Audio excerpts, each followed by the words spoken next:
Isang nakakakilabot na hating gabi sa inyo, mga mumu. Alam nyo sa channel na ito, anumang oras ay nagiging hating gabi kapag nandito kayo. Oras na. Hating gabi.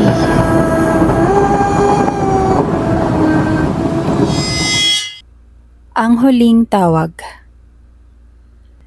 Sabi nila, hindi makakatawag ang mga patay sa telepono.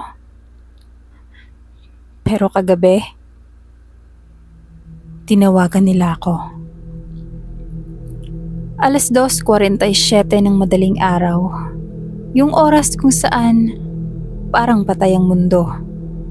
Tahimik, nakakatakot. Kahit maliliit na tunog, parang sumisigaw sa tenga mo. Nagring ang cellphone ko. Una, inisip ko wrong number lang. Pero nang tumingin ako sa screen, nanlamig ang dugo ko. Hindi unknown, hindi rin private. Number ko mismo ang tumatawag. Pinagmasdan ko lang ang cellphone. Paulit-ulit na nagva-vibrate sa dilim ng kwarto. Alam kong hindi ko dapat sagutin, pero nasagot ko pa rin. At doon ko narinig, hindi boses. Walang boses, kundi paghinga. Basag, mabigat, parang may tubig sa baga. Bawat paghinga, para bang huling hininga na. Tapos, may bumulong. Boses ko. Pero hindi ako. Huwag kang lalapit sa bintana. Nanigas ako. Tahimik ang buong kwarto, wala ni huni ng electric fan, wala ni tik-tik ng orasan.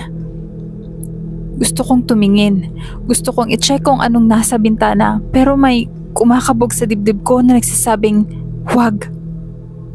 Dahil sigurado ako, kung titingin ako, ang makikita ko ay hindi ako. Biglang nagbago ang boses sa telepono.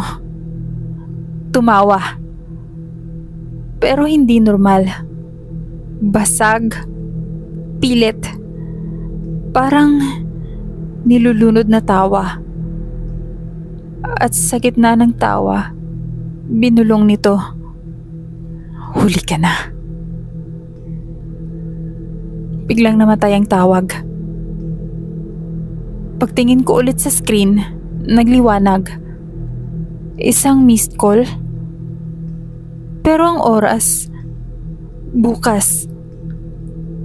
Bukas pa. 2:47 ng madaling araw. At narinig ko, hindi sa telepono, kundi sa mismong likod ng bintana ang paghinga. Hindi na ako nakatulog. Sino bang makakatulog pa? Buong gabi, nakabukas ang ilaw.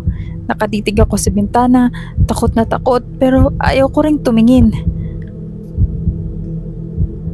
Pagsapit ng umaga, parang panaginip lang. May araw na, may liwanag, pero hindi yun imahinasyon.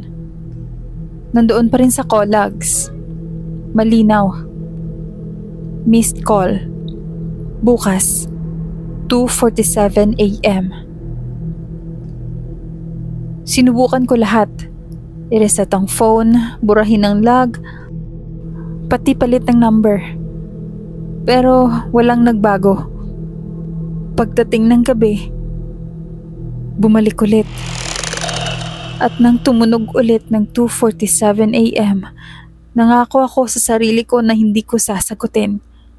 Pero ayaw tumigil. Habang tumatagal na hindi ko sinasagot ang tawag, parang mas lalong lumalakas ang tunog ng cellphone ko. Hanggang sa hindi na ako matahimik. Kaya nasagot ko pa rin. Mas malinaw ang boses ngayon. Mas malapit. At hindi na ito nagbigay ng babala. Sinabi na lang, "Hindi ka dapat mag-isa ngayong gabi." Nakagat ko ang labi ko. Pinatay ko agad ang tawag. Pero bago pa man ako makahinga, narinig ko ang isa pang cellphone na tumutunog. Hindi sa kamay ko. Sa labas ng bintana. Hindi ko na napigilan. Dahan-dahan akong tumingin. At sa salamin ng bintana, nakita ko ang sarili ko. Pero hindi ako. Maputla ang balat. Parang nalunod. Yung mga labi. Kulay lila na.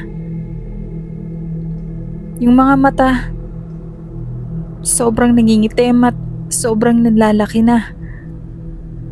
At sa bawat paghinga nito, nanlalabo na ang salamin. Tumikit ito lalo sa bintana at ngumiti. Nagring ulit ang phone ko. Parehong number. Parehong oras.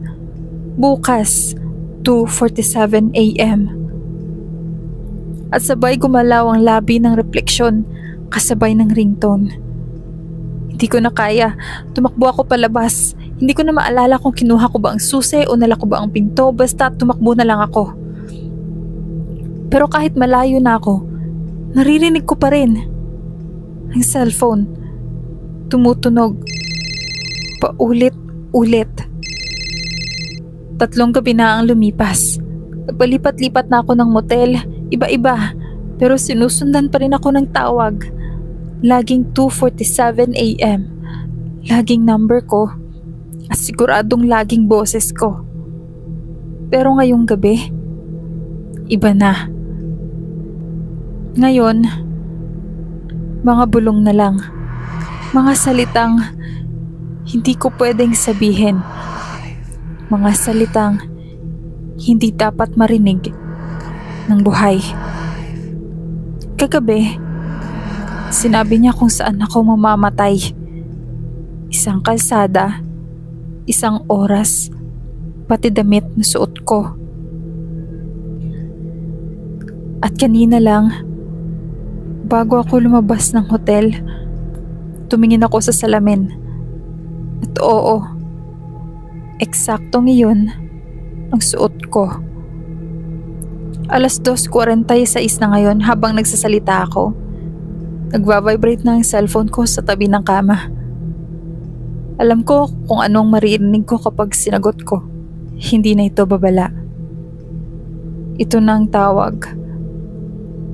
Pauwi.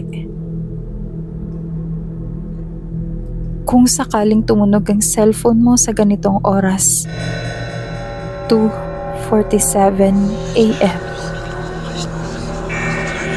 Alam mo na ang gagawin.